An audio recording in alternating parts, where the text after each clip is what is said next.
అందరికీ నమస్కారం. పురాణాల ప్రకారం మహిషాసురుణ్ణి సంహరించి ఉగ్రరూపంలో ఉన్న దుర్గామాత శాంతి రూపాన్ని పొందడానికి అడవి మధ్యలో ఈ కొండ కింద ధ్యానం చేసి శాంతరూపిణిగా వెలసింది. అనంతరం దుర్గాదేవి అడవిలో స్థానం ఏర్పరచుకుంది. అక్కడ ఆమె శాంతియుతంగా భక్తులను ఆశీర్వదించే రూపంలో కొలువై ఉండే దేవతగా వనదుర్గాదేవిగా స్థిరపడింది. వనదుర్గాదేవి అనగా అడవి దుర్గమ్మ.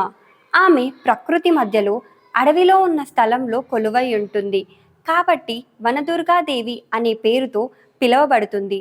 వనదుర్గాదేవిని శత్రునాశనకారినిగా, క్షేత్ర రక్షకురాలిగా, గ్రామ దేవతగా, పంటల దేవతగా మరియు గిరిజనులు ప్రకృతి దేవతగా పూజ చేస్తారు. వనదుర్గాదేవి ఆలయాలు చాలా విశేషమైనవే. ఇవి సాధారణ దేవాలయాల కంటే భిన్నంగా ఉంటాయి. ఆధ్యాత్మికతతో పాటు ప్రకృతి సమ్మిళితంగా కనిపించే ప్రదేశాలలో ఉంటాయి. దుర్గాదేవి అమ్మవారి రూపం ఉగ్రంగా, శక్తివంతంగా, చేతిలో త్రిశూలం, ఖడ్గం, రక్తరంజిత నయనం, చెడు శక్తుల నాశన చిహ్నాలుగా దర్శనమిస్తుంది. కానీ వనదుర్గాదేవిని కొలిచేటప్పుడు పచ్చిక, అడవి పూలు, చెట్టు ఆకులు, వనమూలికలు, తులసి, బిల్వదళం వంటి ప్రకృతి వస్తువులను ముఖ్యంగా ఉపయోగిస్తారు. ఆంధ్రప్రదేశ్లో వనదుర్గమ్మ దేవాలయాలు తిరుమల తిరుపతి పూర్వద్వారము, కృష్ణా జిల్లా పెనుగంచిప్రోలు మరియు చింతపల్లి నల్లమల్ల అడవుల్లో ఉన్నాయి. తెలంగాణ రాష్ట్రంలో మెదక్ జిల్లా పాపన్నపేట మండలం నాగసానిపల్లి గ్రామంలో ఏడుపాయల నది మధ్యలో వెలసి వందల ఏళ్ల చరిత్రను కలిగిన పుణ్యక్షేత్రంగా అడవి ప్రాంతంలో పచ్చని చెట్ల మధ్య అందమైన ప్రకృతిలో వెలసిన ఈ దేవాలయమే ఏడుపాయల వనదుర్గమ్మ దేవాలయం. ప్రసిద్ధ పుణ్యక్షేత్రంగా, పర్యాటక కేంద్రంగా పేరు పొందింది. ఈ దేవాలయానికి ఏడుపాయల వనదుర్గమ్మ దేవాలయం అనే పేరు ఎలా వచ్చిందంటే,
शिवाय नमः महालक्ष्मी नमः महागौर्यै नमः चंडिकाय नमः महामात्रे नमः कल्पाय नमः सिद्धाय नमः महामात्रे नमः कोटिसूर्यसमप्रभाय नमः देवताय नमः सतेजसिराय नमः ब्रह्माण्डगुणोत्थानाय नमः अणदुर्गा देवताय नमो नमः दुर्गा नमोस्तु गण दुर्गा नमोस्तु देवी नमोस्तु गण देवी नमोस्तु दुर्गा नमोस्तु गण दुर्गा नमोस्तु देवी नमोस्तु गण देवी नमोस्तु लला नित्य गौरमाम्बाहि मंगलो आनंदकर्पूर मंगलनीराजनं समर्पयामि अक्षरां समर्पयामि जगदम्बा माता की जय अणदुर्गा भवानी माता की जय शुभम।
ద్వాపర యుగాంతంలో పరీక్షిత్ మహారాజు ఈ ప్రదేశంలో వేటకి వస్తాడు. వేటకి వచ్చిన ఈ మహారాజుకు దాహం వేసింది. అంతలో ఒక ఆశ్రమం దర్శనమిస్తుంది. ఆ ఆశ్రమంలో ముని తపస్సు చేస్తూ ఉంటాడు. ఆ మునిని చూసిన రాజు దాహం వేస్తుంది, నీరు కావాలి అని అడుగుతాడు. ఘోర తపస్సులో ఉన్న ముని రాజు ఎంత పిలిచినా స్పందించడు. అప్పుడు ఆ మహారాజు కోపంతో ఆ ముని మెడలో చచ్చిన సర్పాన్ని వేసి వెళ్ళిపోతాడు. కొంత సమయం తరువాత అక్కడికి వచ్చిన ముని కుమారుడు తన తండ్రి మెడలో ఉన్న చచ్చిన పామును చూసి ఆ ముని కుమారుడు ఆగ్రహించి, నా తండ్రి మెడలో ఎవరైతే పామును వేశారో వాళ్ళు పాము కాటుకు ప్రాణాలు కోల్పోతారు అని శపిస్తాడు. పరీక్షిత్ మహారాజు సర్పరాజు పాము కాటుకు ప్రాణాలు కోల్పోతాడు. రాజు కొడుకు జనమేజయుడు తండ్రి మరణానికి కారణమైన సర్పజాతి సంతతిని సమూలంగా అంతమొందించాలని సర్పయాగం తలపెట్టాడు. యజ్ఞగుండాలు నిర్మింపజేసి జమదగ్ని, అత్రి, కశ్యపి, విశ్వామిత్ర, వశిష్ఠ, గౌతమి, భరద్వాజ వంటి సప్త ఋషులతో ఈ యాగం నిర్వహిస్తాడు. యజ్ఞ ఫలితంగా సర్పాలన్నీ వచ్చి అగ్నికి ఆహుతవుతుండడంతో సర్పజాతి అంతమవుతుందనే ఆందోళనతో నాగుల తల్లి దేవుళ్లకు వేడుకున్నదంట. నాగులకు పుణ్యలోక గతులు ప్రాప్తించేందుకు గరుత్మంతుడు పాతాళంలోని భోగవతీ నదిని తీసుకొని వస్తాడు. యజ్ఞస్థలానికి రాగానే భోగవతీ నది 7 పాయలుగా చీలి ప్రవహించిందంట. సర్పయజ్ఞ గుండాలను ముంచుతూ ఓ పాయ రాతి గుహలో వెలిసిన దుర్గామాత పాదాలను తాకుతూ గోదావరిలో కలిసింది.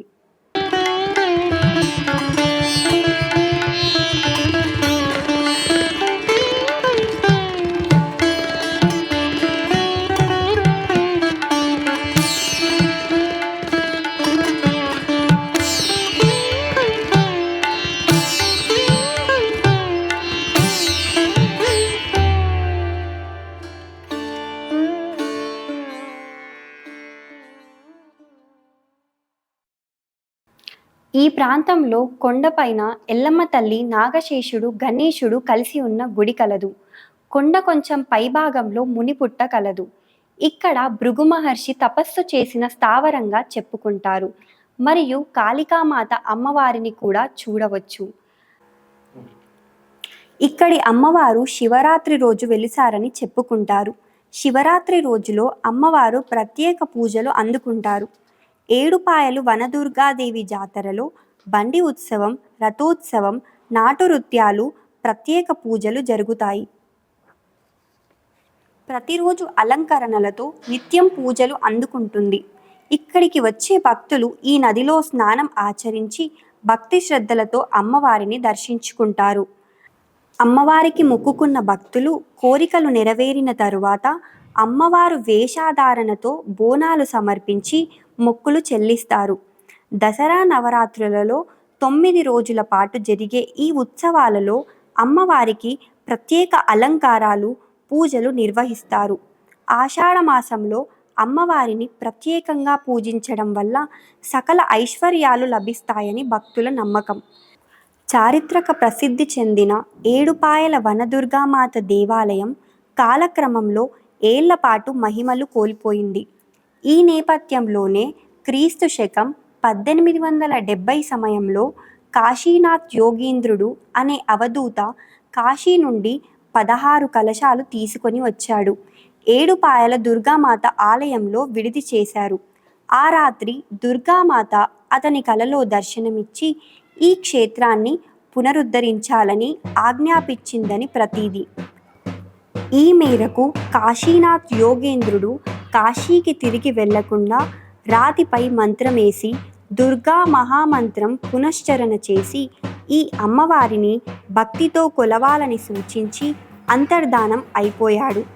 అప్పటి నుండి 7 పాయల వనదుర్గామాత కోరిన కోరికలు తీర్చే కల్పవల్లిగా వెలగొందుతూ వస్తుంది. నిత్యం దీపధూప నైవేద్యాలతో విరజిల్లుతూ ఆలయం దినదిన అభివృద్ధి చెందుతూ వస్తుంది.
7 ఋషులతో యజ్ఞం చేయడం మరియు గంగాదేవి 7 పాయలుగా చీలి ప్రవహించడం వల్ల అమ్మవారికి 7 పాయల వనదుర్గా మాత అనే పేరు వచ్చింది. ఈ 7 పాయలు ఆలయానికి వెనుక 4 పాయలు మరియు ముందు 3 పాయలు ఆలయాన్ని తాకుతూ ప్రవహిస్తాయి. ఈ ఆలయం కొండల మధ్య నల్లసరపు రాయితో చెక్కి కొట్టొచ్చినట్టుండే రూపంతో అమ్మవారు ఉంటారు. సర్పయాగస్థల ప్రాశస్తాన్ని కలిగి ఉంది. ఈ ప్రాంతంలో ఎక్కడ తవ్వినా మట్టి బూడిద రంగులోనే దర్శనమిస్తుంది. ఏడుపాయల దుర్గా మాతాకి జై. యాదాద్రి డిస్టిక్ అన్న మాది ఆలేరు మండలం. ప్రతి ఇయర్ వస్తాం మనం ఏడుపాయల జాతరకు. అనుకున్న కోరికలు తీరుతాయని ఇక్కడ ఏది అనుకున్నామో అది ఖచ్చితంగా నెరవేరుతుంది. ఈ ఏడుపాయల జాతర అమ్మవారు నిశ్చయంగా ఉంటారు. అనుకున్న పనులు మాత్రం జరుగుతాయి. మేము ప్రతి ఇయర్ వస్తాం సార్. 10 సంవత్సరాల నుంచి వస్తున్నాం మేము ఇక్కడికి. ఫ్యామిలీ మొత్తం వస్తాం సార్. మాది నార్కట్పల్లి, నల్గొండ జిల్లా. ఏడుపాయలు అంటే మాకు అది వరకు ఏం తెలియదు. ఇప్పుడు 3 సంవత్సరాల నుంచి వస్తున్నాము. మైమకాల తల్లి గురించి చాలా మాకు చాలా మంచి జరిగింది. మా బాబు పెళ్లి కాకముందు వచ్చినాక 3 ఇయర్స్కే మ్యారేజ్ అయింది. చాలా మహిమగల తల్లి అని చాలా ఇప్పటికీ నమ్ముకుంటున్నాం. మా యాదాద్రి నల్గొండ జిల్లా ఇంద్రపాల నగరం. ప్రతి 15 సంవత్సరాల నుండి ఇక్కడికి ఏడుపాయల వనదుర్గామాత గాడికి వస్తున్నాం.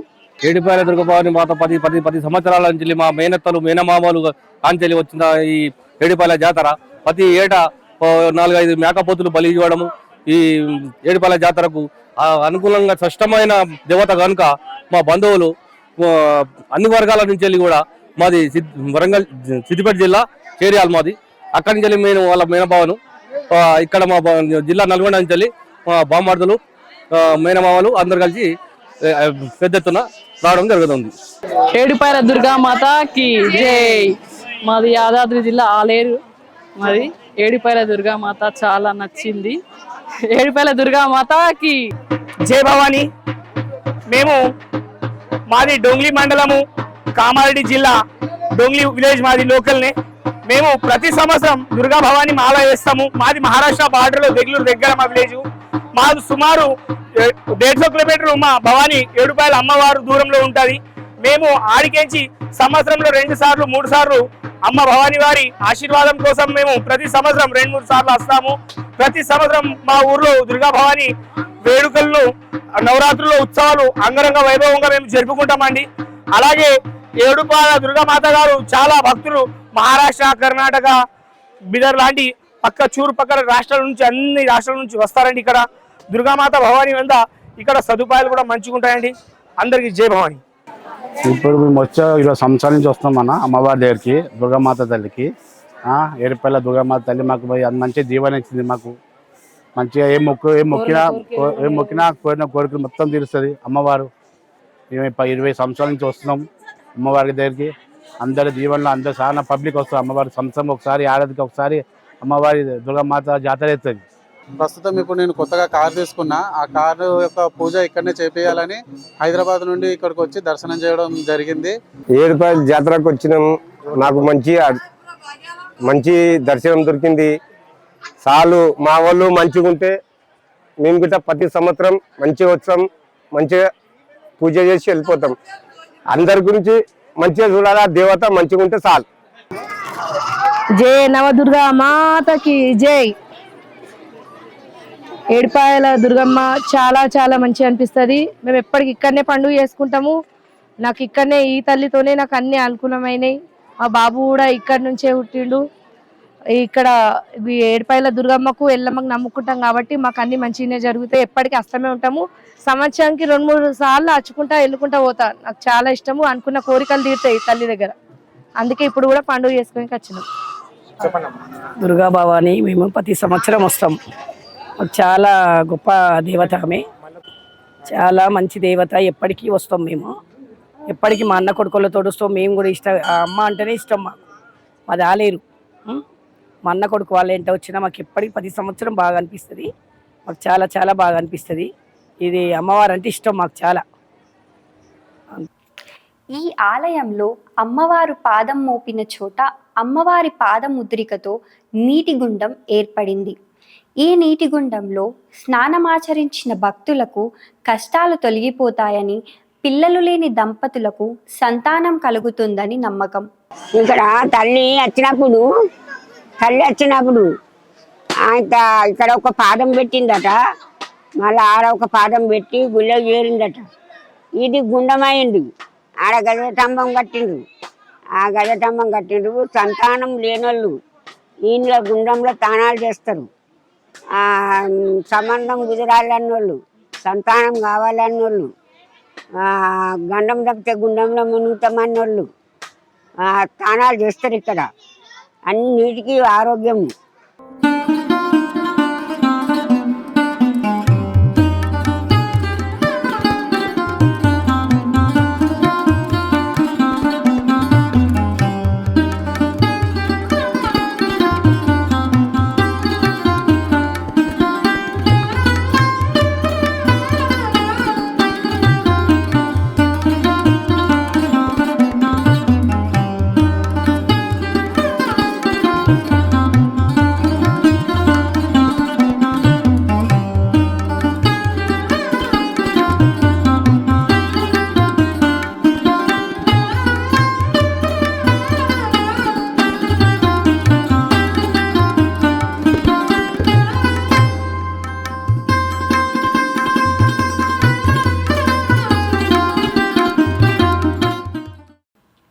మరికొన్ని ప్రముఖ ఆలయ చరిత్ర విశేషాలతో మళ్ళీ మీ ముందుంటాము.